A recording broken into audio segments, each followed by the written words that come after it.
Welcome to Shopware tutorial. In this video, we learn how to change currency symbol position.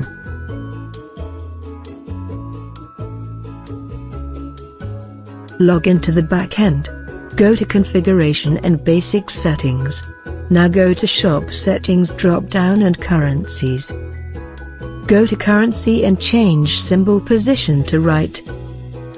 Click Save. Now go to Configuration and Cache Performance. Go to Cache tab. Click on Clear. Now select your language and click on Start Process to compile the changes. Refresh the page to see the changes.